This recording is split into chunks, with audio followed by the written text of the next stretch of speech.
Well, a hearty good evening to everybody. Once again, this is what, Neil, season 1, episode 3 That's of it.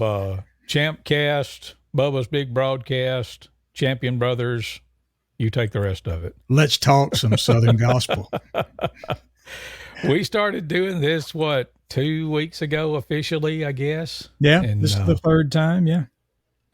just got into reminiscing about our days in gospel music and in and around Southern gospel music. And it's just kind of taken a life of its own. I've had some just kind of random people come up and say, man, I watched y'all on that, whatever it was, Facebook or YouTube or whatever, but we're Yeah. having some time with this. It's pretty good stuff. Enjoying it. Definitely.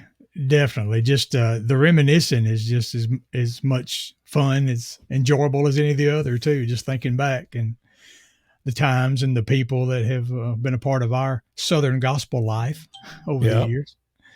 Yeah. And we've got some more music from the folks that we have sung with coming up through the years, and some more stories to tell, and got a couple of special guests that'll be joining us tonight as well.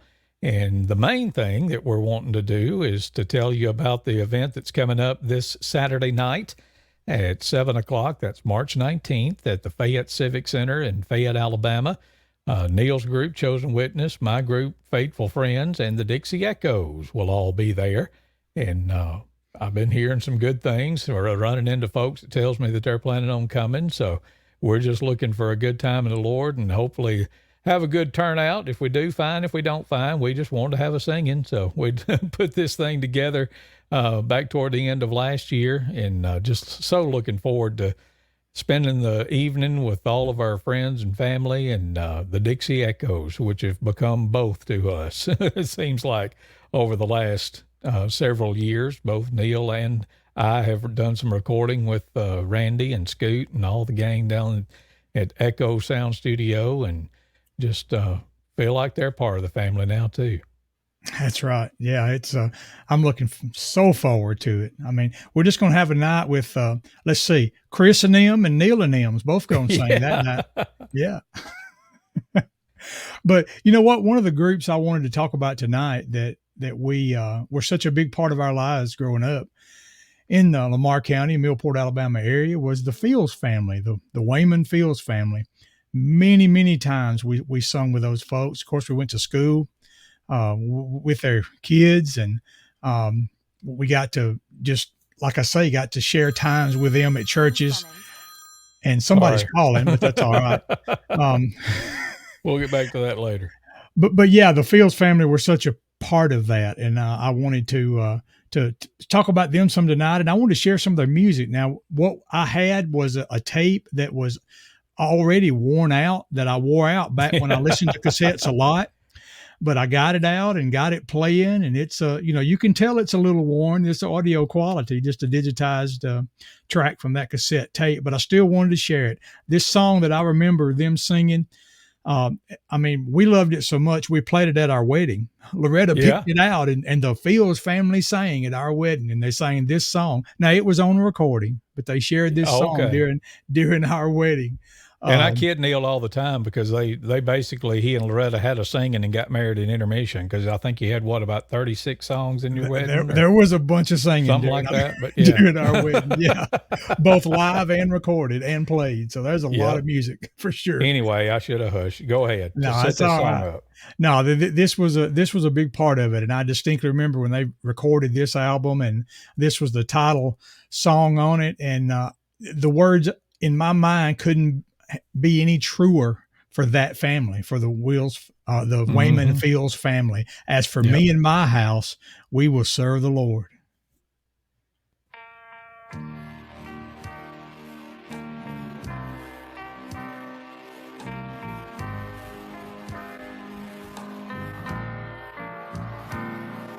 We stand here together as a family.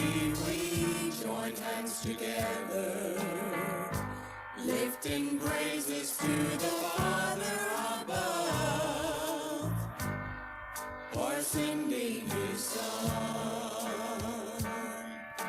Amen.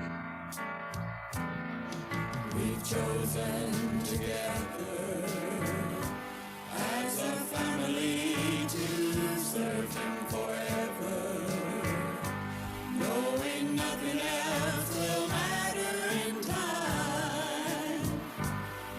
We've made up our minds.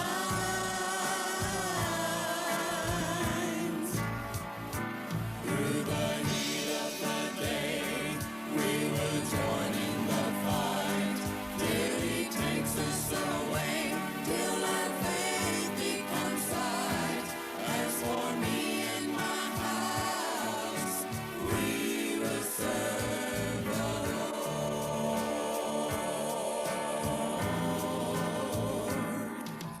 Choose you this day.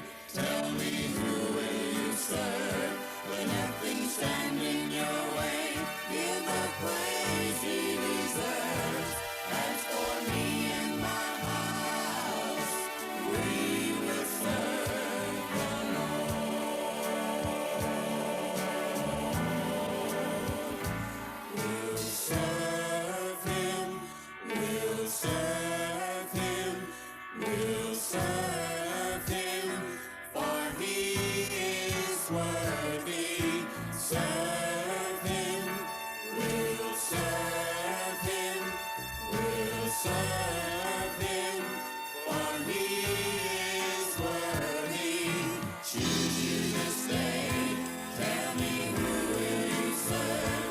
Let nothing stand in your way. Give the praise He deserves. As for me and my house, we will serve the Lord. The Lord. The Lord. Amen to that. As for me and my house, we will serve the Lord. I remember getting to hear them sing that live many times when we Yep. were in concerts with them. I don't know the exact year, but I think it was mid to late 80s that they recorded that. Might have been the early 90s, but I think it was definitely mid to late 80s. Yep. And yeah, just a great memory of the Fields family and singing with them. Chris mentioned earlier on one of the earlier broadcasts that Mr. Wayman Fields worked with us with the FFA quartet. He also taught us singing school, and he taught us what those shape notes was all about. And so just in many ways, they were a big part of our singing life. Yep. And I'm getting stuff coming in many different directions, and I'm thinking about 18 things that I want to say. But Understand? talking about Mr. Wayman, I had shared that story with Scoot. We did a radio thing that we're going to be doing on Real Southern Gospel Radio, and one of his favorite songs was the Cathedrals in an old convention song. And I'd ask him, with what y'all do, you probably don't have the opportunity to go to a whole lot of convention singings. And I was sharing the story about, when I was in my early teens and all that, I hated going to, I mean, hate's a strong word, but I strongly disliked going to convention singings because, what the special groups only got to sing a couple of songs at a time. And then it was all new books every year. And I didn't know anything about how to read that. And I was like, but then when Mr. Wayman taught that singing school in 1978, I think it was, wasn't it, somewhere along in there? Yeah, something like that. The green A.J. Showalter book, and it was just kind of like the scales fell off. And once we knew what was going on, then it was like, yeah, I don't mind going to these convention singings now. I kind of know what's going on. So I enjoy getting to do all of that back then, and that's where I learned how. And I'm trying to look over here on another screen, but Michael Duckworth, buddy of mine, just sent me a picture that he took of the Fields family in a singing mood. Is that the one I can't tell, I can't see the picture. Let me see. But I don't think that one was on that. The one we just played was on that, but that's pretty cool. And he said that was from a collection that he bought from Wayne Wallace several years ago. Wow. Cool. But that was good stuff. And I was remembering about the Fields family, and all the times that we spent with them, both with the FFA quartet and when the Bama Boys and the Fields family would be at singings together, and many good times. But wanted For to say sure. hey to some folks that joining us. David and Pam Baker is checking in tonight, and Nathaniel, aka Deborah Wallace, is on here tonight, and Miss Dean Bryant Springer, and so they're all checking in. And y'all, if you want to, if you're watching us, chime in and let us know what you're thinking about, or if you got any questions you want us, or anything you want us to talk about or not talk about, or anything like that. And should I try the giveaway thing again? Hey, look, there's Junior Williams. He wants to know how's it going. So Rolling always right good along. to hear from Junior. Yes, For sir. sure. But, Yeah, you can do the giveaway if you want to. We did this last week, and I'm still learning how to do it. So here's what I want to do. I'm going to put this up right there. If you will go into the comment section and look down there at the bottom left of the screen, and if you'll just type that in just like that is, with the hashtag, the pound sign, the tic-tac-toe board, whatever you want to call it, and then Bama Boys all together, no spaces. And if you'll do that and just put that in the comments before we go off tonight, we'll give somebody a couple of Bama Boys records. One of them, well, I got both of them back here. Let's see. And I'm still camera challenged, but that's one. Can you see that? Yeah. Ours and Yeah, there Others, you go. which is one that we did.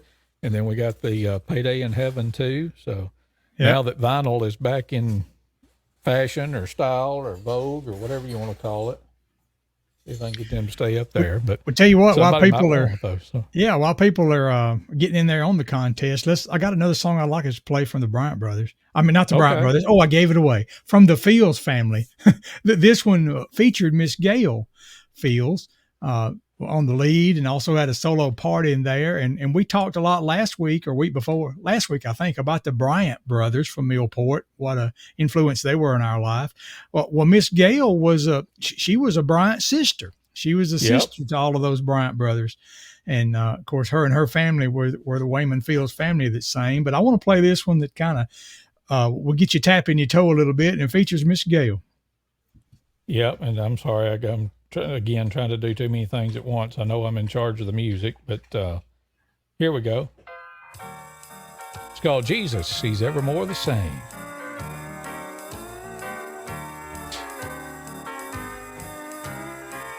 I know there's one thing in this life that will never ever change. Sweet Jesus, my sweet Lord. Now when they thought of many ways to make this world a different place,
Well, I say it about every week. Are there any questions? There better not be. That's good singing right there now. I don't care where you are.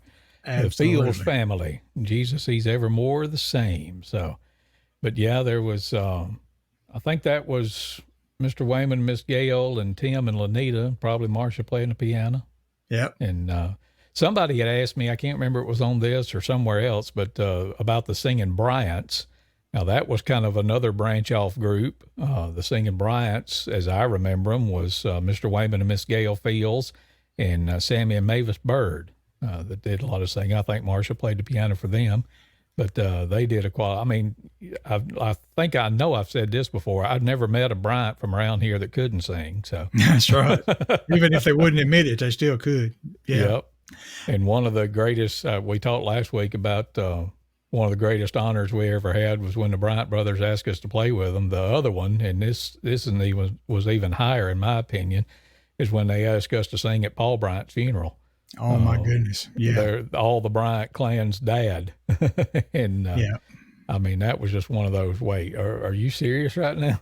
Right. You want us to That's sing? probably the most nervous I've ever been at a funeral, was singing that in front of all those folks that knew what singing was.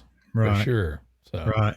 Yeah. And speaking of the Singing Bryants, I've got, if we do some more of these, which I think we probably will, at least for a little while, people seem to enjoy it. I've actually got a couple of older Singing Bryants albums that I've come across, and we'll share some of that. One of them is even, it's titled, it actually says the Bryant Trio in Yeah. earlier days. And I didn't even realize there was, at one time they were the Bryant Trio. So yeah, we'll get to enjoy some of that in another week. well, let's see. It's time to bring on a guest. You ready for that, or is there something else you wanted to do? No, let's do it. Special guest, blast from the past, from today and tomorrow. Who knows? Yes, indeed. Now, I was fixing to put him on camera, but then he's like putting a piece of paper up that I can't see. So, Yeah. all right, everybody, put your hands together and let's make welcome Mark Jones, ladies and gentlemen. Mark. How are you doing? I'm doing good, man. I decided to do like y'all, just put up a logo or something and black it out for. Oh, Okay. okay. Well, that might work even better. If you All right. I see what you're doing now. Yeah. Yeah, I knew y'all would get it eventually. And don't adjust your screens. Mark has always been a notch or two above both Neil and me. So There we go. Now. but yeah, Mark Jones has been in a part of mine and Neil's lives almost as long as we've been a part of each other's lives. But Mark, you came along, and we first met you back in the Colombian days, back in the mid to late 1970s, when your Yep. brother James was playing the piano and you played the drums, and then you were kind enough to show me a little bit about how to play the drums and a drum set and all that. And when you moved over to the piano, and I slid in, but just kind of, in your own words, and realizing that we've got another guest in the green room, but we can't go all night. But tell us about your journey and what brought you into Southern gospel music and what made you like it so much. Well, as y'all know, I grew up listening to country and gospel all at the same time. But when I only took about 3-year piano lessons, and my dad, Calvin Jones, drug me to all those gospel singings around. First Saturday night, this church. Second Saturday night, that church. Third Saturday night, Belt Baptist Church. And fourth Saturday night, Beaver Creek. And it was every month. Didn't matter what come up. He never once asked, would you like to go? He just said, we're going. Yep. And then once he figured out that I could play by ear, and in most every key, he just took advantage of that and would get me up in front of an audience and to play. And my dad was a director, as y'all know. I mean, he could get the most out of any group of singers, period. He'd stop them right in the middle of a song, and he'd get right, more or less, walk right up to the front row and say, now, if y'all don't start singing, I'm going to get y'all up here in front of the crowd with me. And of course, they get a little embarrassed and like, no, just sort of like the teacher getting on to you. So he'd look around and he'd say, son, I want you to speed this up and raise it a notch or two. And he just meant raise the key. And most people in music realize that when you raise a key, it makes it a little more majestic. It's just a natural thing. And when you speed it up, it almost makes people want to clap with it. And so what happened, it was a natural effect. And he would take something like Everybody Will Be Happy Over There or I'll Fly Away. And usually he'd take a book and start slapping it. But anyway, at the end of the time, he'd have the house rocking. And when he realized he could do that, that started me in that. And then playing the drums as well, kind of combined. But then again, Neil and I was asked to go to one practice for the Colombians the same night. And I think his dad handed him a bass guitar, which he had never played. He had played regular guitar, and put me on a drum set, which wasn't mine. I had played a snare drum in the band at school, and that was it. So basically, but if you can do one, you can do the other with a little practice. It's not exactly that way with the hat and everything going on with something with every foot you got in both hands. But you soon learn the coordination. It's like driving a car. And but after that, we just got exposed to all this music y'all were talking about. So in other words, we were hearing, we would be sitting on a seat beside an awesome bass singer to our left and a high tenor to our right, or a baritone on the seat in front of us, and we could hear all these parts, but we couldn't necessarily do them.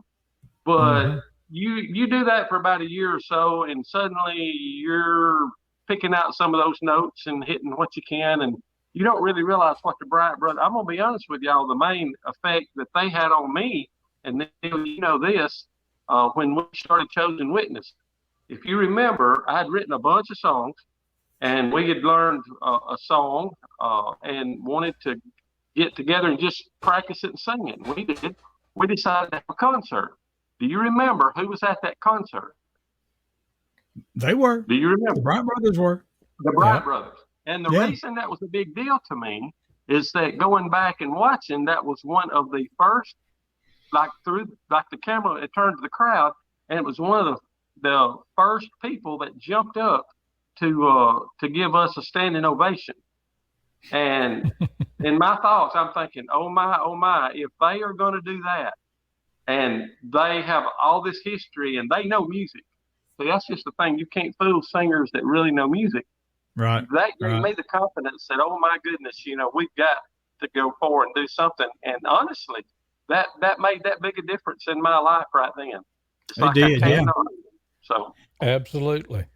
And Mark, I know you're sitting there at the piano, but we hadn't got the internet strung through the can all the way down to Zion. And I would love for you to play, but I'm not, the quality of the internet feed's not allowing us to make it sound like it should. And I don't want to cheat you, but can I play you playing something else? Is that all right? Sure. That'll be great. Neil, you tell me which one you want me to play. Yeah. Let's play a little bit of a sweet, sweet spirit. I always liked the way Mark played that one. So yeah, let's play that. Here's Mark Jones on the piano. I mean, if you want to turn around and act like you're playing, that'll be fine. But anyway. Yeah, there you go. You can finger sync instead of lip sync.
Oh, that's good stuff right there. That's Mark Jones and Sweet, Sweet Spirit. How'd you learn all that, Mark? I don't know. And I'm not bragging. I mean, everything I can do is strictly just God given gift. It's just I hear what I hear and try to make my fingers do what I'm feeling, and that's all I can say. So you played with the you played with the Colombians back in the day, the drums, and then you moved to piano when James went to college. Your brother, who was playing piano, and then you played with the Bama Boys for years as we traveled all around that area. And then as that season in life ended, and as the season came when we started Chosen Witness, you were right there, one of the founding members of Chosen Witness. And I actually did some math, Mark. Boy, it tells a lot about our age, but we've been knowing each other and playing and singing together for the better part of 45 years as of this year. Wow. And that's I don't see how that's possible, but it is. That's how long I've sat and listened to Mark Jones talk. I mean, y'all think about that a little bit now. Just think. But no, it's been great. It's been great, Mark. We got some great stories to share too. Let me tell one story real quick, and then we got another special guest, hadn't we? We're going to bring in. Yes. Now, I don't even know if you remember this, Mark, but we were singing over. It's actually in Northeast Mississippi, I believe. One Sunday afternoon. It's one of them where we sang that morning. They had dinner outside, and then we sang in the afternoon. We had come back inside that afternoon and was just getting ready to start back. The preacher had already told Daddy, y'all just get up there and let's get it going this afternoon, So we was all getting in place, and he was over on the piano, and we overheard somebody stick their head in the back door and said, now listen, this was a country church now. All right. And there was literally outhouses at this church. All right. That was the restroom facility. Here we go. It really was outhouses. And somebody stuck their head in the back door and said that there was a snake that had been spotted in the ladies' outhouse. Okay. Now just imagine that. And why they had to tell the church, I don't know. But the second Mark heard that, Mark is a very curious individual. Very curious. That's putting it mildly. He popped up and he started down the side. He's going to get out there and see that. And check it out, man. Don't check it out. My daddy was not a very forceful person, if you will, as far as, we were fairly well behaved. So he didn't have to get on us a lot and all. But that day he said, Mark, I mean, he looked at you and barked out, Mark, and son, you stopped in your tracks, turned around, sat right down at that piano, and then we hit a song. So you never did get to see the snake in the outhouse, did you? I did not. I was going to fix the problem, though, I don't know about that. I don't know about that. If nothing else, I could hear a song in that one day, you never know. That's right. And this ain't got anything to do with anything, but I'm not sure if I like this comment or not, but I'm going to put it up here. Daniel Key said that the older he gets, the younger we look. And I was like, I'll take that every time. Yes, sir. Daniel, I think you may need to go see the eye doctor or something. But anyway, that didn't cost you any extra. Yeah. Hey, can we bring in our other special guest for the night? It is time. What a lead in. The snake in the outhouse to another special guest. Here we go. But the reason that we started these things was to tell you about a special event that we've got coming up this Saturday night, March 19th at the Fayette Civic Center in Fayette, Alabama. And boy, howdy, we have just fallen in love with these guys and on and off the stage. And just do such a wonderful job of singing and ministering to folks. And we are so honored to have Scoot Shellnut with us tonight. Come on in, the water's fine. What's happening? How you doing? Look at there. I'm good. How you guys doing? Man, if we was any better, we'd be a Shellnut. So. Yeah. I like it. I don't know if the internet can handle all that. Well, that's true too. But anyway.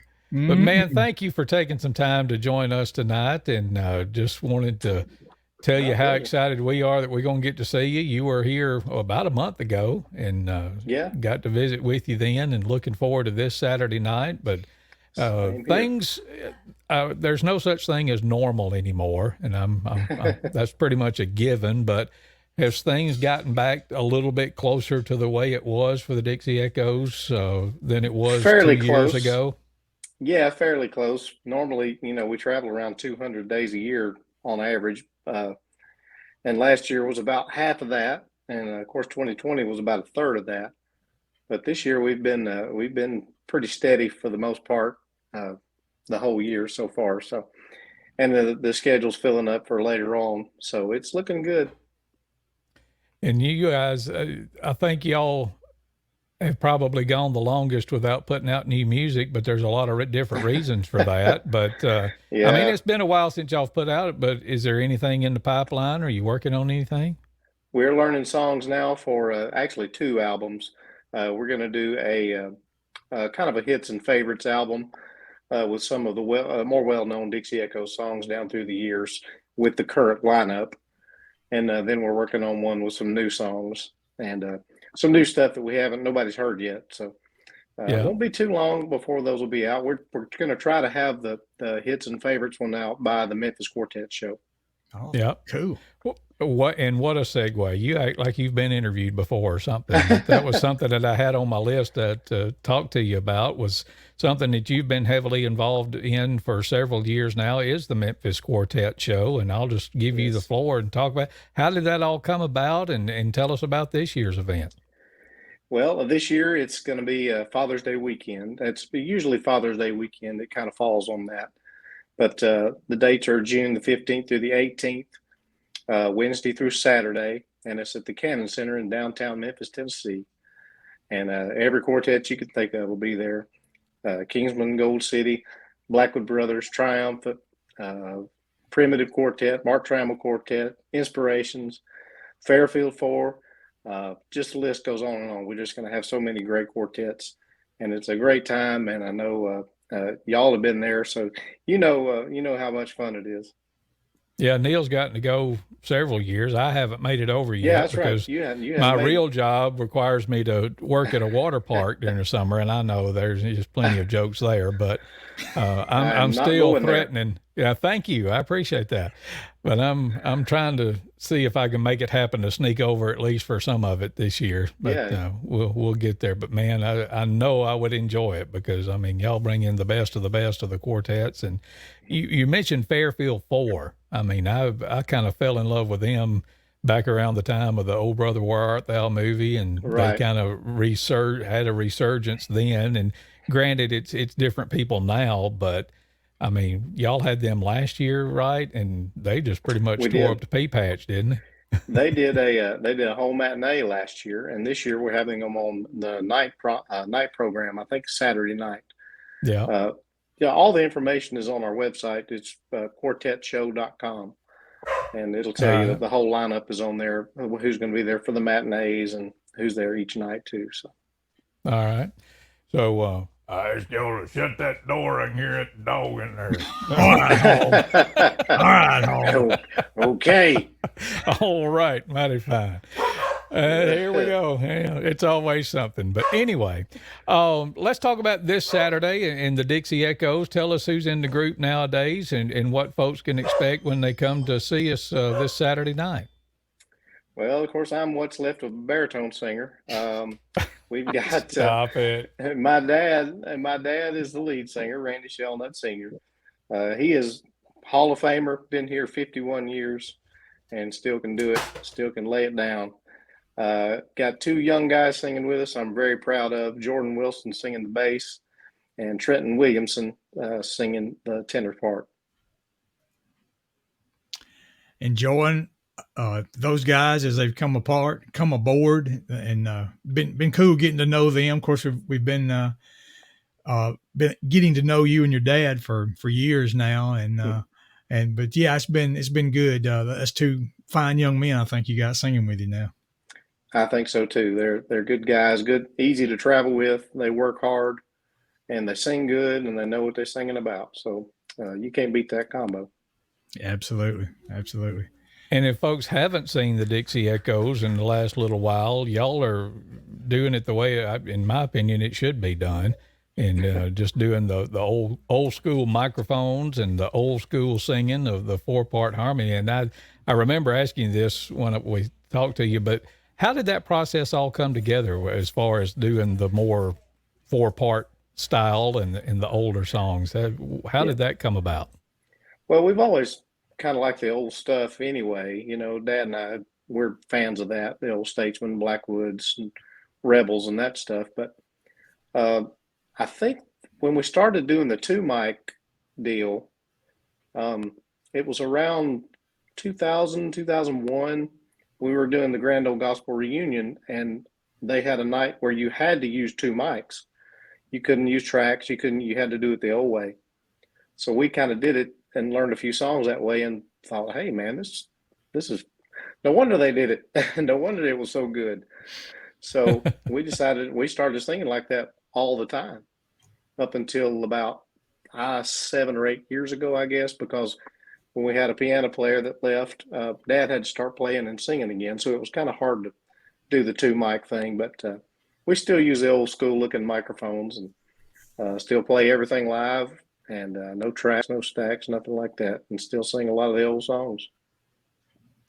Yeah, I think y'all are except for maybe the bluegrass group, y'all are about the only mainstream group that have a live band all the time. And I love that. I love that.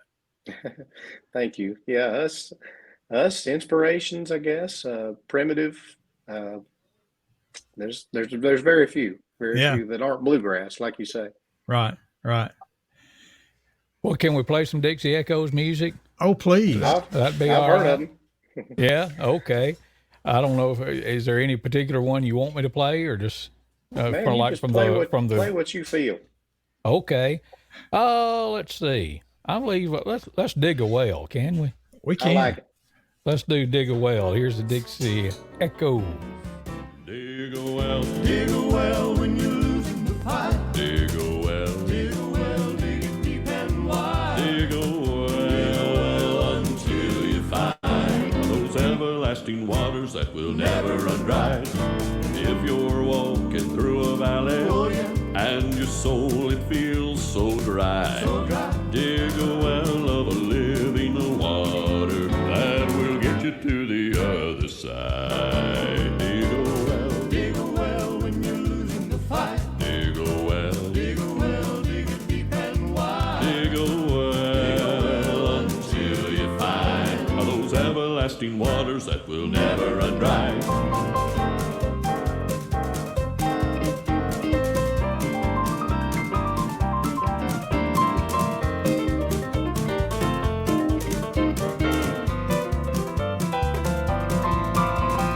If you're drinking from a worldly well and you find it can't satisfy, let me tell you about a river that flows within that will never, never, never run dry. Dig a well when you're losing the fight. Dig a well, dig it deep and wide. Dig a well until you find those everlasting waters that will never run dry. Dig a well. Dig a well, dig a well until you find those everlasting waters that will never run dry. Dig a well when you're losing the fight. Dig a well, dig it deep and wide. Dig a well until you find those everlasting waters that will never run dry.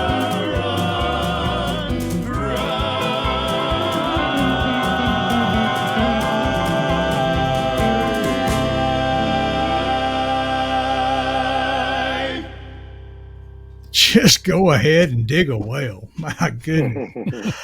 Oh boy, that's singing like it ought to be done right there. Let me tell you. Thank you. I wonder. I got to ask the question. Did y'all hear me on the piano right there? Was you? I thought you- that was you. Playing? I was Did you pretty finger sure that syncing? was. That might have been me. It might have. Yeah. Yeah. I hear you. I hear you. No, I was going to say something about Scoot. We came to see you one night. Actually, Loretta and I came to see y'all one night up here in Alabama, kind of north central Alabama. Mhm. And I know there's no way you can remember all of them, all the dates, but this particular night there was an electrical problem that kind of occurred there at the church. And Slight, yeah. yeah, and there It was almost actually almost burned our bus down. it did. Yeah, a transformer got caught on fire right by where they were parked. And then I think they had like maybe half of the power on or something. So there was some lights, and we went ahead and got started with the concert. And then y'all were, I mean, not very far into the concert that night, and the lights went out. The power went off completely. Right. And Oh yeah. so, what does most groups do at that point? They probably say, well, we'll just kind of talk, or we'll just, y'all come back to the product table, or we'll just, whatever. But not the Dixie Echoes. Let me tell you, Randy grabbed the guitar, Randy Sr., and y'all just carried right on. Y'all didn't miss a beat. And that's definitely one of my most memorable concerts that y'all have done. We talk about that on the bus, how much fun that was. I mean, just impromptu. We're all kind of scared to death because you still, it's still awkward, right? Because you don't have your normal set. But it was a lot of fun. We did songs that we hadn't done ever. When I was with the group, I think we did "Give Up" and some other stuff that we just hadn't done in years and years and years. But it was so much fun, and those impromptu things like that are usually like that. They just are memorable, For sure. Yeah. I mean, I know you did songs that you didn't typically do with just a guitar, for sure. Yeah. And you did other songs, like you say, that you hadn't even sung in a long time. But man, I mean, the people loved it. After you got going a little bit, people started thinking about it and turning their cell phones on, I remember, and kind of holding them up there, and it kind of lit y'all's face up where you could be seen a little bit. And it was I don't know if that's good or bad. Well, no, it was all right. It was all right. It was good. Yeah, but that was definitely a memorable night for sure. And I'm sure you've probably got other stories of stuff like that has happened, but is there anything else that like sticks out of that happened out of the norm like that?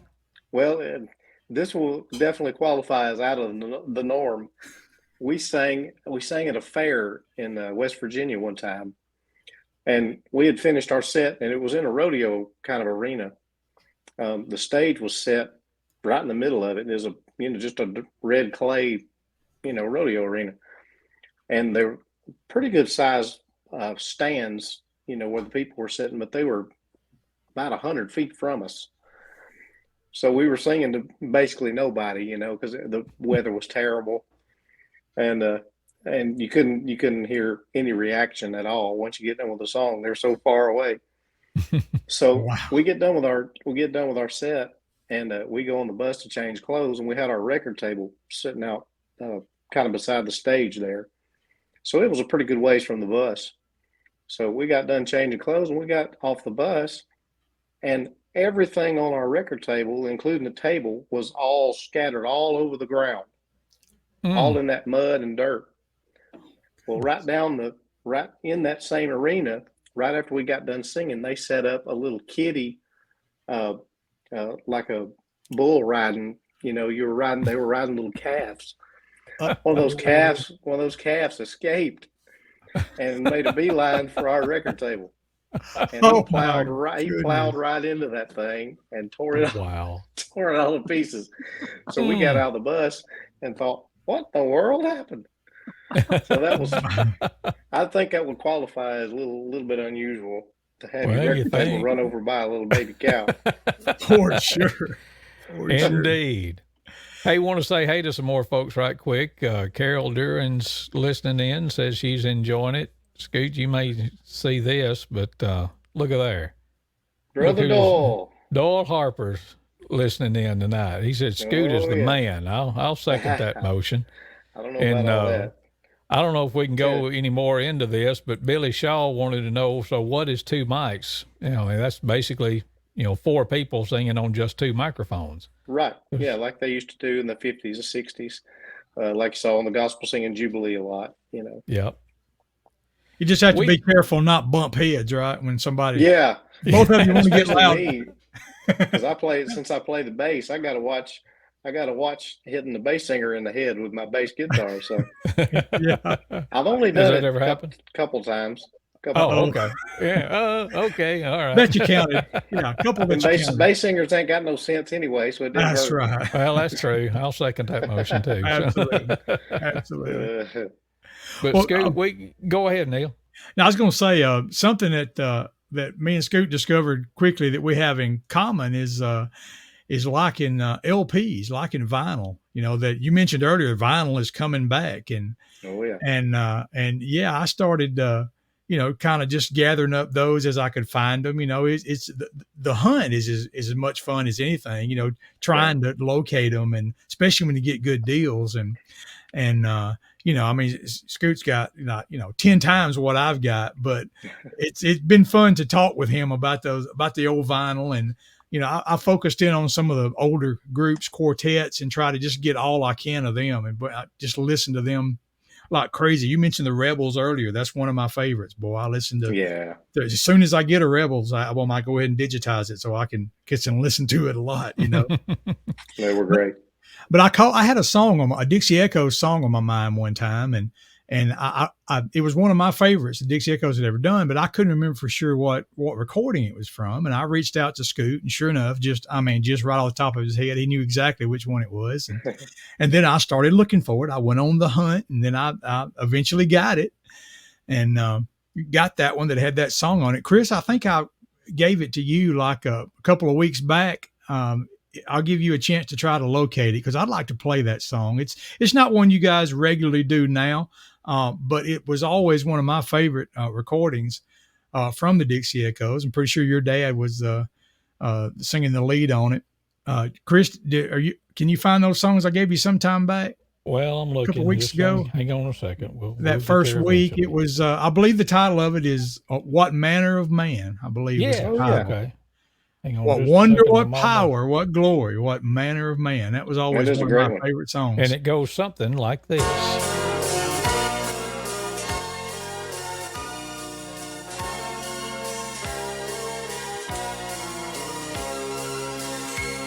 For hours and hours they tossed on the sea.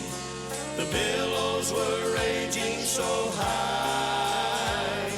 The poor helpless vessel was fated for ruin, and none of the crewmen knew why. But they had the master of the sea on board. He came up on deck and he beckoned no more. Then the waters got still like they had been before. They all marveled, what manner of man, what manner of man is this who walks with the cripple? Oh, what manner of man is this who talks to the sinful? And when he looks to the wind and says, peace be still, in only a moment it obeys his will. What wonder, what power, what glory, what manner of man.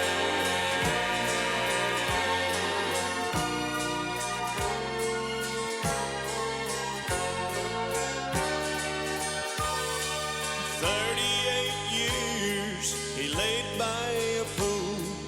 This man was crippled and lame. Each time the angel had troubled the waters, the story was always the same. But this time was different. Jesus was there and he saw the cripple. He answered his prayer, and when he took up his bed, those around only stared and wondered, what manner of man, what manner of man is this who walks with the cripple? Oh, what manner of man is this who talks to the sinful? And when he looks to the wind and says, peace be still, in only a moment it obeys his will. What wonder, what power, what glory, what manner of man. Oh, what wonder, what power, what glory, what manner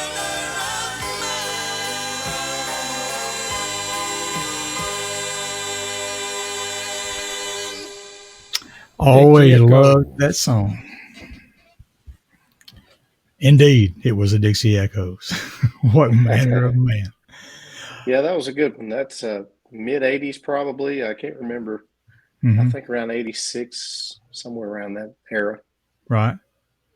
What, you were like, 3 years old then or something? Yeah, I wish. No.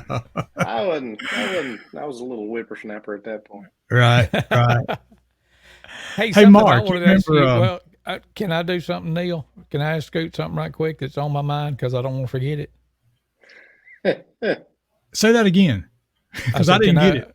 I said I wanted to ask Scoot something before I forgot it. Yeah, go right ahead. Somebody, I was talking to somebody today, Scoot, and they were talking about your granddad on your dad's side, Dale Shellnut, who was from not too far from here, probably about Right. 30 minutes away in Guin, Alabama. But and we were talking about the Dale Shellnut Day that they used to have in Guin, Alabama every year. Yeah. But you were fairly young when he passed. But talk about him. Just talk about some of your memories of him. He was one of a kind guy. I mean, there's no two ways about that. And just how you saw him on stage was how he was off stage. He was kind of crazy, and funny, and just tenderhearted. I spent a lot of time with him. He passed when I was about 4.5 years old, but I got Yeah. to spend quite a bit of time with him, and we had a lot of fun out on the farm. He had a little farm about 30 miles out of Pensacola there. Every time he'd get home, he'd load me up in that old Dodge van he painted with a paintbrush, and Oh that's man, no joke. wow. And we'd go out there to the farm and hang out, and he had an old horse he gave to me. Yeah. So I'd ride the horse, and we just had a big old time.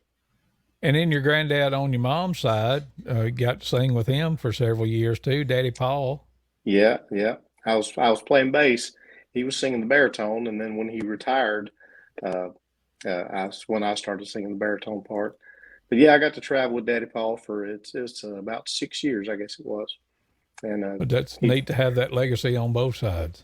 yeah, and of course, my he's my favorite baritone. I'll tell him that. I don't tell him that. I tell him Glenn Allred's my favorite. But if I tell Daddy Paul he's my favorite, then he gets a big head. But it turned out some really good music in his time in the baritone slot with the Dixie He sure Echoes did. too. So Sure did. And the Bible tones, Dixie Echoes. Yeah, he was well loved all over the place. Also, just a great person and a funny guy. yep. And I'm sorry, Neil, I hijacked you, but you was fixing to No, say it's all something. right. No, I was going to say, I was going to say hey to Mark again and ask him about, of course, you were part of the sessions we did down when we went and recorded down there at Echo Sound Studios. Oh yeah. Some interesting times have been had down there, some interesting conversations, some interesting music. We went down there and recorded the piano track for a project we did with some old hymns. And so yeah, I think you kind of enjoyed sitting there at Randy Shellnut's grand piano, and playing, didn't you? I want to say in front of Scoot, and he can tell his dad. I will tell him in person. I can't tell him how special that was. I do understand that most professional people don't want to be put on the spot and don't like to necessarily play something they're not sure where it's going to go.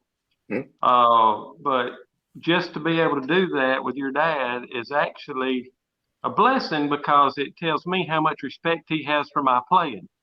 And when he sat down there and they recorded a little of that, that was the most fun thing because we didn't have that planned. I didn't even tell him what song I was playing nor what key. He just he just sort of looked down. It was kind of funny. He just sort of looked down and just sat down and started playing and followed me. Of course, I was chording on the bottom, so he really could play whatever he was hearing.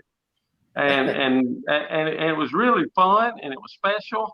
And I'm not making that up. He's one of my favorite players. I really did not know that Thank he you. was as good of a musician as he was. I mean, I'd seen him play the piano and different guitars, but I know that when y'all do session work, you can go back and re-record till you get it right. And I'm just saying it's very hard to do two things at once. But to see him doing that so fluently, or whatever you want to say, is flawlessly, it's just crazy. But well, I've been working with him. You've been what? I've been working with him as much as I can. Yeah, I bet you have. Yeah, for sure. Hey, I want to say hey to we, because we're getting into the show, we can't really see everybody that comes by comments, but I did see where Kay Shackford is watching tonight. She said, "Hey, Mark, good to see you." And hey, Kay. Mr. Philip Thornell is in the house watching. Yeah. Oh wow. Hey, Philip. Yeah, Philip goes way back again Way back. In the Columbian days when we first met Philip, playing with the Southerners out of Birmingham, Alabama area. And Rhonda Richardson, hey, good to see you tonight as well. Hey, Rhonda.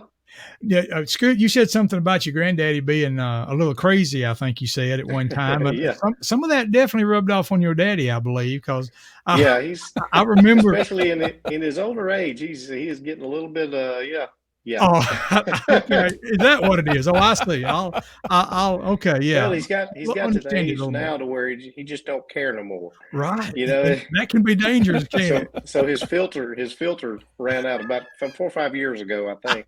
Hey, Scoot, he hadn't replaced that thing in a little while. Tell him he's getting too much like me. That's part of my problem. I actually give everybody else too much ammunition to laugh at me about.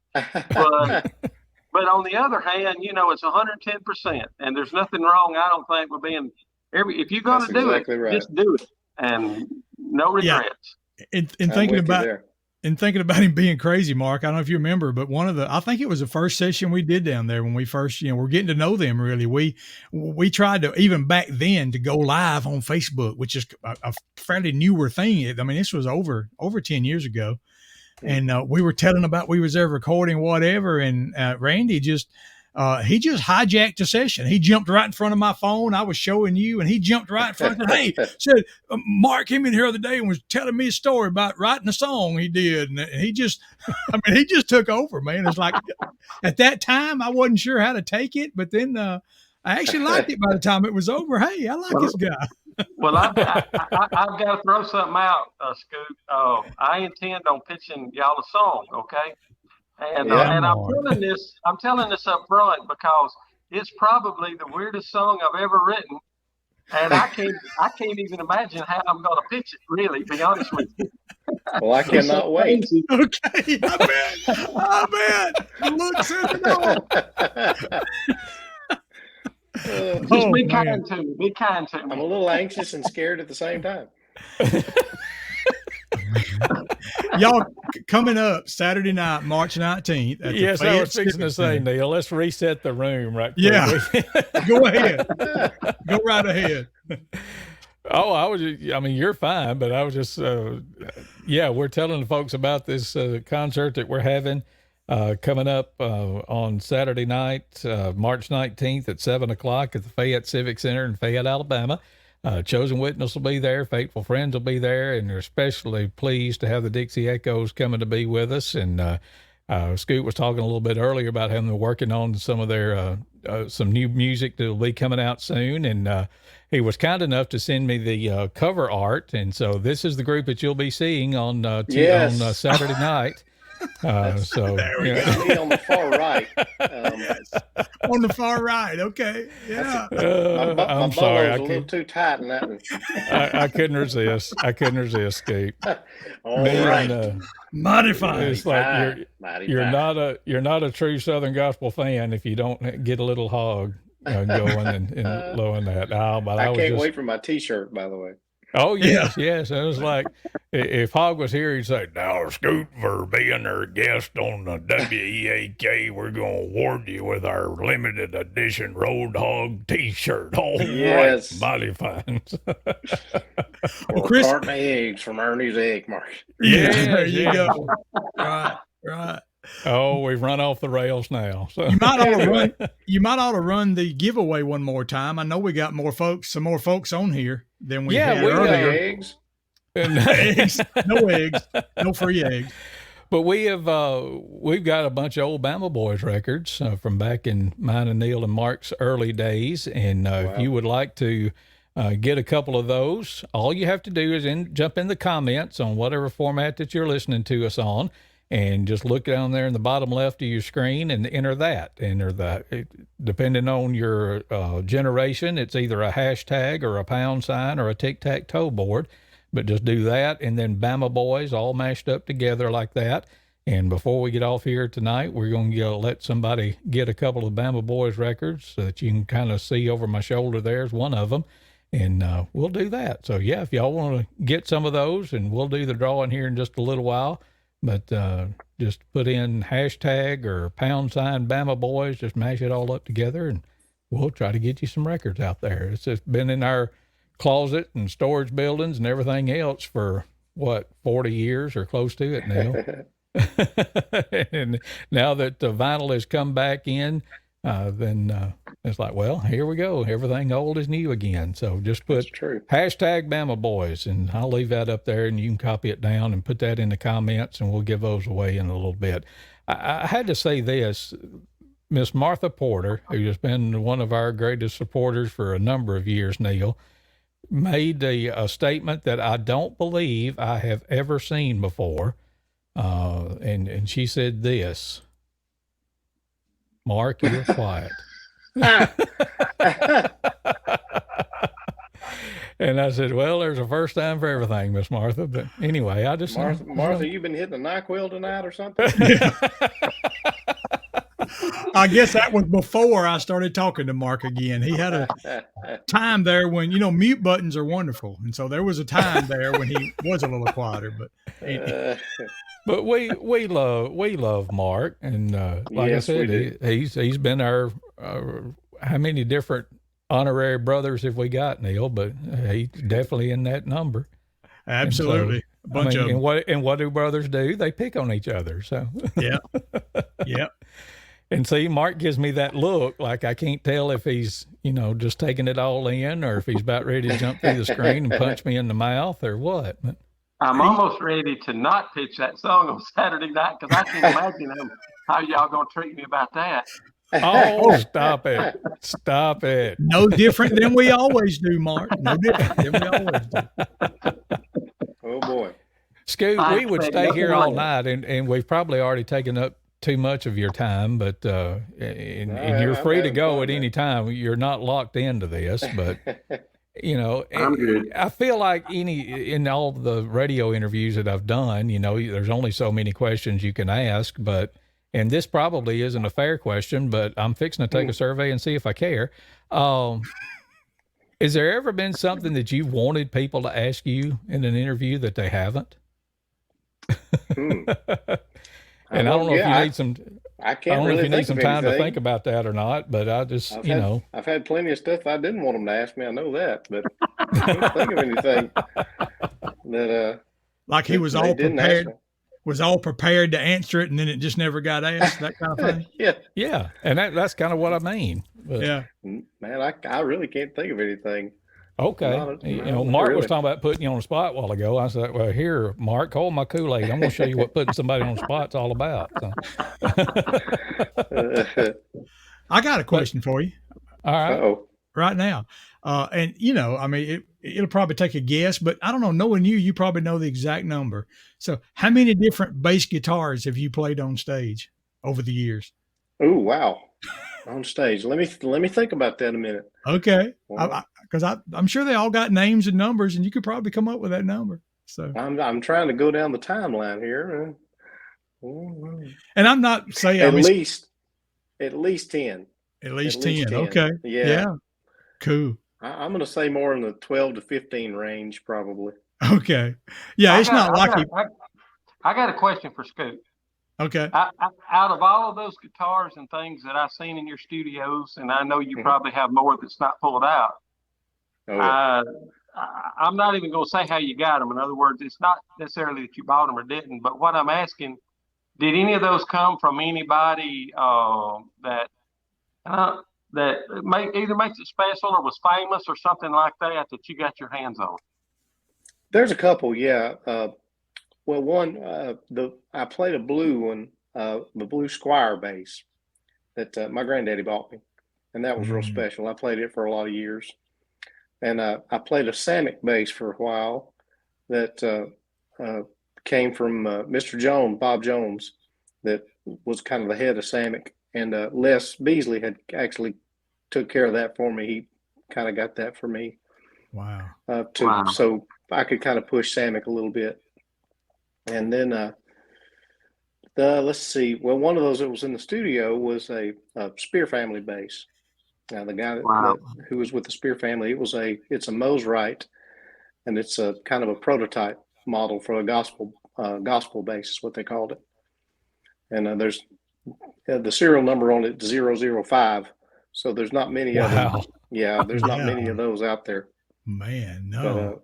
so yeah, and they've all got a story, you know, and they all have their own certain sound. So I try to keep a lot of them in the studio to if a certain song needs a certain thing, then that's kind of what I try to use. Yeah, that's cool. Yeah, I had shared with you once before about the bass that I have that my dad gave me on my 18th birthday. Is that Peavy bass? You know, it weighs about 1,200 pounds on your shoulder, and the T40. Yep, that was the T40. first bass I ever played. I never played that one on stage, luckily, but Dad had one in the house. Okay, And, yeah. Yeah, so that was kind of the one I started on. I was watching some through some YouTube videos, the Dixie Echoes from over the years, and there's one where your daddy's playing lead guitar and he's playing a PVT 60 on that video. Oh yeah, look at there, man! What I wondered if that was actually his or if that's just was in the studio that day and he's playing it. Or I want to say he borrowed that one. I don't remember him ever having one, but I think I know Woody Wright or one of those on Sing Out America. I want to say Woody Wright may have owned that, or one of those guys that was the staff musicians on that show. Right. Yeah. This may not be amusing to everybody watching, but boy, it sure is to us. I love talking about stuff like this. So very cool. Hey, Scoot, let me ask you about something if I can. Let me jump in. Sure. Well, did you have another bass guitar question, Neil? No, I didn't. No, go. You're the executive producer, so yeah. But Ken Cook, that sings with Faithful Friends with me, and one of our honorary dads of mine and Neil's, asked for this song, and he came to a Faithful Friends practice a while back and said, "Boys, I want to sing this song." And it's one that you're featured on, and I know it's special to you, but Crumbs from the Table.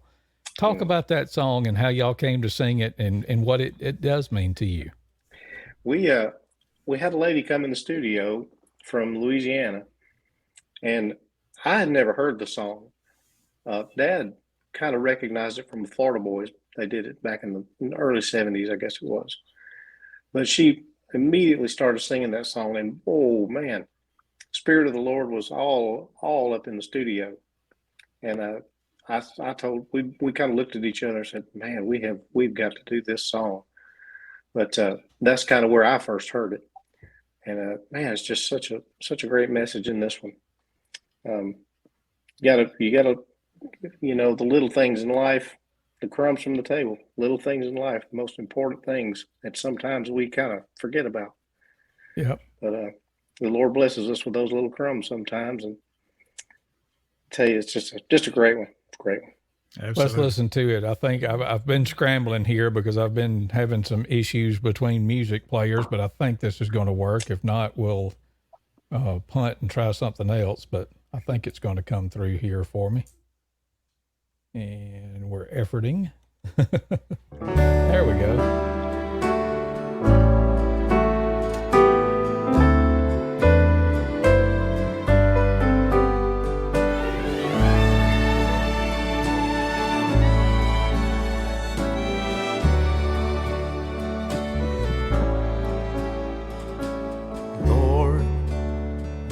Your children who walk in perfection, who manage to master your will. Give them their share of sweet milk and wild honey,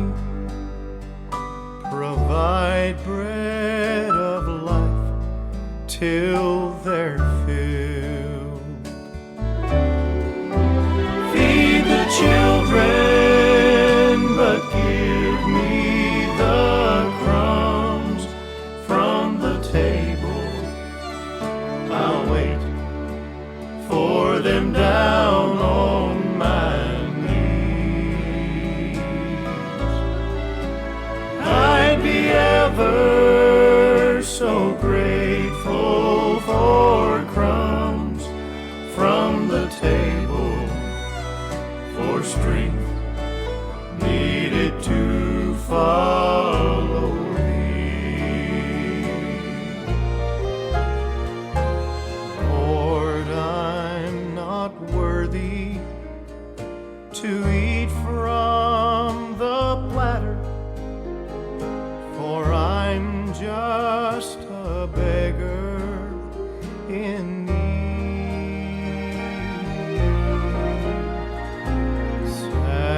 Satisfy others, but when they're all finished, dear Jesus, have mercy on me. Feed the children, but give me the crumbs from the table. I'll wait for them down on my knees. I'd be ever so grateful for crumbs from the table, for strength needed to follow thee.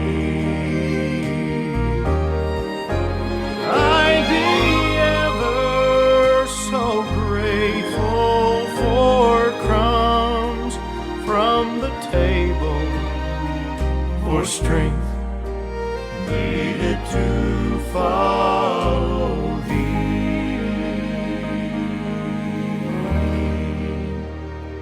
Boy, howdy.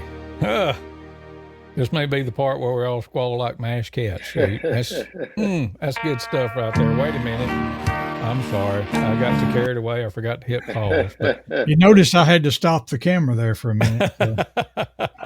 I've been in several concerts where if we wasn't already having church broke out when that song was sung. Let me tell you, That's the truth. Lord moves. and the truth. Scoot, I don't know. I just saw this comment just rolled in from Robbie Maxwell and said that Scoot, was she the woman that came in and sung that song? Or is that No. something else? Okay. No. Hey, No, Robbie, it's good to see you on here tonight. Thank you. I don't know if this is a special announcement. Well, I say special for some, it may be special. Our tenor singer Trenton, his sister is getting married this week, so he's not going to be at the concert. Yeah. So we've got a fill-in who has been playing the piano for New Ground. Yeah. And so Wesley Smith's going to sing tenor with us this week. Get out. So yeah, he had to ask Sister Robbie's permission. Oh, okay. So that's what I owe her for. I guess I owe her a Jack's hamburger or something. Yeah. Yeah.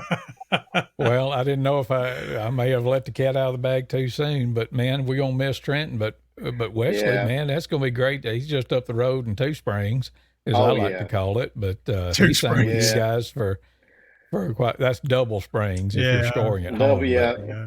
Well, the 15 I got a other people I question. called before him couldn't make it, so yeah. we I got a had to question. settle for Wesley. Yes, Mark, I see that hand. Can 3 people play on a piano at the same time, or is that not enough piano bench?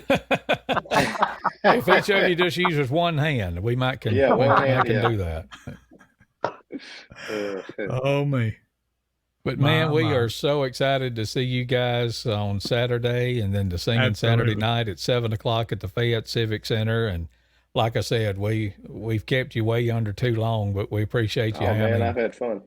It's like you remember Steve Perkins that used to play bass for the Yeah. Bishops back in the day, and Steve was the originator of this. But one time when they were singing with us, he said, "Chris, I'll just tell you, if we live closer, we'd just hang out." And that's how I feel about you, Scoot. If we live closer, we'd just I hang know out. it. So, I'd be right there. You wouldn't be able to get rid of me. well, I don't know about that now. We like having you around, but anything else? I mean, and like I say, you're welcome to stay, and we liable to be here when the 10 o'clock news comes on. But I don't want you to feel like you're locked in and you can't leave. So, Well, that's all right. I did get a not an evil look, but a look a while ago. My little boy, he's 7, and of course, he's in school, so it's a school night, and he's going to bed here pretty quick. So all right. I better get him tucked in the bed and get him ready for tomorrow. You All tend to Drew, and man, we sure do appreciate you joining us tonight, and look forward Man, to it's seeing been you fun. Saturday. Looking forward to it. Thanks for having me on here, and we sure look forward to being with y'all. Yes, sir. Right. Scoot Shellnut. Good night, Scoot, and we'll see you Good night, Saturday, sir. Lord willing. Boy, howdy. Oh, man, that was good. I'm sorry. Fine. Something wrong with my eye. I got something in my eye or something. Yeah, for sure. But yeah, when we get to going, and it's just, Scoot's just fine folk. He's too nice to say, boys, I got to go. So Yeah, and Robbie Maxwell, I see you say you were nice with exclamation points. Does that mean that's an odd thing? Like it doesn't happen very often? hey, easy now. Don't be throwing off on Robbie. No, I know it's not. And we appreciate you being nice this week, as we didn't even Yes. know it that we did, but now we do. We appreciate you Yeah. being nice. Thanks for giving us the inside information, Robbie. Yeah. Yeah, Well, I know. boys, is there anything else we need to do, or are we going to go on a little while, or are we fixing to wrap it up, or what? I was going to say, I know New Ground, Robbie's group is going to be up in Arab, up at 80 Baptist Church here in the not too distant future. So that'd be a good time to go hear some mighty fine singing from New Ground Well, up there at yeah. 80 Baptist. Yeah. I don't know the date right off the bat, but if you'll be watching for it, I'm sure you'll hear about it. So And she'll tell us here in just a second. I'm sure if she don't know it off the top of her head, she's looking it up right now because That's right. she's firing. That's right. So while we're waiting on that information, we're going to give you one more chance here, or one more opportunity, I guess I should say. If you would like a couple of Bama Boys records, a couple of old Bama Boys records from 85 and 87, the Payday in Heaven, the Ours, and the Others, if you will just in the comments right now, put that what you see down there on the left side of the screen, bottom left-hand corner, the hashtag Bama Boys, just put everything together. Don't put any spaces in or anything, because this is a deal that it just looks for that. And if you don't put that, we can't include you in the giveaway. But if you want a couple of Bama Boys records, and we'll bring them to you Saturday night, or we'll get them to you another way if you can't come, but we're counting on you coming. But if you'll put that in, and we'll just give it a couple of minutes here, and we'll give that away before we get off tonight. And we're just getting in some information. Yes, Robbie says that New Ground's going to be there on April 29th, Eddie Baptist at 7 o'clock. yep, Good that'll to be a see fine that. time. And this just in from Scott Bolden, said that there may be an opportunity for someone to win 2 Sunday night tickets to this year's National Quartet Convention, compliments of the SGMA at this weekend's concert. So how about that? Wow, boy, there's Oh, a reason wow. to come right There's there. another reason to come. So, Wow. but yeah, Scott's going to be there talking about the SGMA and all their goings on. They are in the midst of relocating the Southern Gospel Music Hall of Fame and Museum. And we'll throw this up right quick. If you'd like some more information about the SGMA, just visit sgma.org. So there you go. There's just all kind of good stuff happening all of a sudden that we didn't know about. So That is, yeah. One bit of information. I was writing a song last night, right? Had it partly written. Yeah. I finished that Yeah. today, as you know, but I've also written another one since then. And I really can't remember when I've written 2 songs in 2 days. It's been years. Oh, Wow. And it's just fun for me. It's exciting. Yeah. It's funny how it goes in cycles, or not depression, but one thing is time. Things steal your time and your thoughts, just like Chris will go trying to do 4 or 5 things at once. And you got to do it. But I'm Yeah. saying it does divert you somewhat. And when you're trying to write something or whatever, you can't really control how that works. And so I'm pretty excited about that. Good Yeah. deal. Yeah. Personally. Good deal. Yeah, that's when Mark has a new song and when he has runs where he writes a lot of songs, boy, it's always interesting. I mean, he's pitched, I say pitch songs to me. He shares them with me, because we're in the group together, and I've got memories of numerous ones that we did and right where I was when Mark first sang it to me, and hearing Mark sing it, that's one of the highlights, let me tell you, for sure. And didn't your dad give me a really big compliment about my singing? Well, I don't know if he did or not, but I remember you talking to my dad one time about your singing, and because Mark just played the piano with a group, never, hardly ever got up and sang, but he could, even during practice, he could help us find a part, because he could hear harmony and that kind of stuff. And Daddy said something about him singing one night, and he looked at Daddy, Mark did, and said, Joe said, you know what? I can sing real good. It just don't sound worth nothing. So I guess that's what you're talking about. It's how you told Daddy about your singing. Yeah. So I've never really figured that one out. Sang real good, but just don't sound worth nothing. But no, Hey, boy, Mark does all right. look at this. Wesley joined us. He's in here. He said, just one hope for the weary. So There you go. Oh, that's a there's a hook, Mark Jones. Just one hope for the weary. I've And already Mr. wrote Wisdom? that. I've already wrote okay. just one hope, and there's just one hope for the weary. There's just one hope for the lost. Yeah. You remember that? Yeah, All 'cause right, that's there what you go. Wesley's talking about. Wesley sang that song, remember, with the group that he was Yep. with at one time. That's why he put that up there. So anyway, poor And Mark. He Wesley, just can't it's- keep up with it all. It was a joy to know that we're going to get to see you Saturday night too, man. We're looking forward to that. Absolutely. That's All right. I'm going to back up just a minute and say, Mark, and correct me if I'm wrong, was the first song that you wrote, Where Are You? Or was that just the first one that was recorded? That's the first one that he All ever right. shared with us, at least. I was don't have Where the Jeopardy Are You? music. Yeah. I think it was the first one I wrote. I think it was. But let's turn on the Wayback Machine to the Bama Boys. This is from what, Neil? 84, I think, is when we did this. And the quality's not that great. We'll go ahead and tell you that. Yeah. But can I play that one right quick? Yeah, go if I can ahead. get it to do. It was a little 4-track studio in the back of a Radio Shack store, I remember, is where we recorded that. Yep. Let's see if I can get it to play. Yeah, here we go.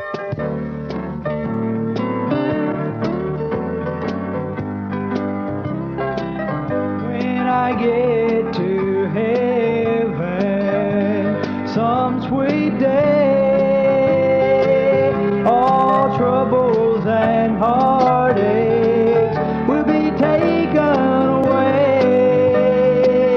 No rain and no storm clouds will ever fill the air, for clear skies and sunshine will be everywhere. When I get to heaven, I'll be at home, and there's a master sitting on the throne, and there is my mother and daddy too, and all my friends are there, but where are you?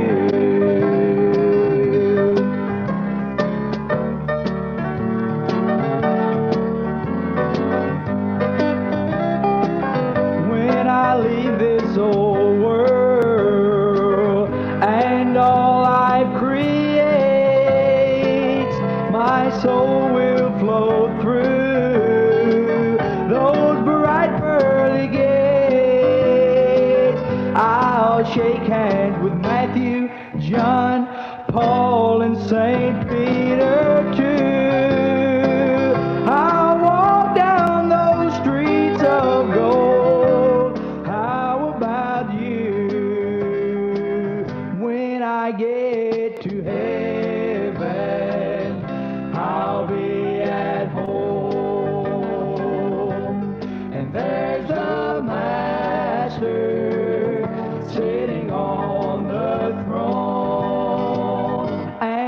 there is my mother and daddy too. And all my friends are there, but where are you? And all my friends are there. Where are you?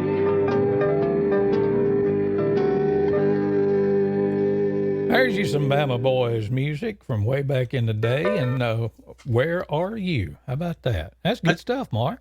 That's all right. Yep. I distinctly remember when you first brought that to us. And what those led to, do you? Yeah, and several people around here know that I wrote a Kingsman cut, got a Kingsman cut, but what's wild is it wasn't long after that. In other words, Right. when we learned that song, "Step Inside the Gate," it was recorded at an old barn. We set the little cassette recorder on some hay bales. Mm-hmm. I think Robinson's barn, does that sound right, Chris? Yep. Okay. Just outside of Millport. Millport. And that was they ended up cutting it I think maybe in 88, something like that, 87, 88. And so it couldn't have been too many years after those 4 or 5 really early songs right there. Yeah. It was on the Mississippi Live projects when they recorded it inside the Mississippi gate. Live album, yeah. Which we all loaded up and put on our coats and ties like folks used to do when they went to a concert and That's right. heard them. And Daddy was pointing and saying, he wrote that song. Yeah, for sure. Hey, Mark, Philip Thornell wants to know if you're still playing in the group. Yes, he is. Chosen Witness. He'll be playing Saturday night, March 19th in Fayette, Alabama with Chosen Witness. That's right. Yep. All And, the things that you remember, though. Wesley Smith says, "Put your hand in a fan and you will lose a finger." You know where that came from, Mark? I do. Our bass singer Greg Harrelson used to sing that, and that's what he remembers about Chosen Witness right there. Put your hand in a fan. So, how can you forget that when Greg used to do that? Yeah. Well, guys, we've been here, an hour and 28 minutes. So this is the longest one yet, and we could probably go another hour or two, but we need to start wrapping things up. So I'm going to write another song called "It's Almost Supper Time." Okay. Yes, it is. I hadn't either. All right. And Neil, you get pinched because you're not wearing green on St. Patrick's Day. Me and Mark both are. So I'm sure not. That's right. Yeah, I didn't play along. Not at all. let me see if I can get this going. Let's do our little giveaway, and All right. I think we'll see if I can get this going, and we'll have our little drawing here. If I can get it. Yep, here we go. There we go. It's going to cycle through and tell us who won. So, Oh, it's building. Tensions are mounting. Drum roll, Yes, please. yes. And Miss Martha Porter. Miss There you go. Wow. Two Miss Martha? original sealed Bama Boys LPs. Yes. So I hope you're going to get to be with us on Saturday night. But if for whatever reason you can't, just let me know and we'll get those to you. So congratulations to Miss Martha Porter. And, All right, man. There we go. Now we're back to where we're supposed to be. All Well, right. I've enjoyed it. Any closing comments? Thanks for joining, Mark. Saturday night is coming up. Be there, please. Tell as many as you can. Tell them to come. We'd love to do more, but we got to I'll have be support. early. I'll be early. No, Mark I don't that believe down that for a minute. first. I don't Mark believe that for a minute. that down. If he says he'll be Singing early. starts at 7:00. Mark will walk in about 7:07. So no, I'm just taking on. And yeah, I Guys, think me and Chris will probably be back talking about some more of these memories here coming up. So be watching for another live stream on Facebook Yep. and YouTube and all these places. Yes, it's all kind of different places. But guys, sure have enjoyed it. And one more time, Saturday night, March 19th, is coming Saturday night, day after tomorrow, ever how you want to say it, at 7:00 at the Fayette Civic Center. Chosen Witness, Faithful Friends, and the Dixie Echoes. And we sure would love to see y'all there and hope you can be with us. Anything else, boys? All minds clear? Everything's clear. Good night, and we'll see you again.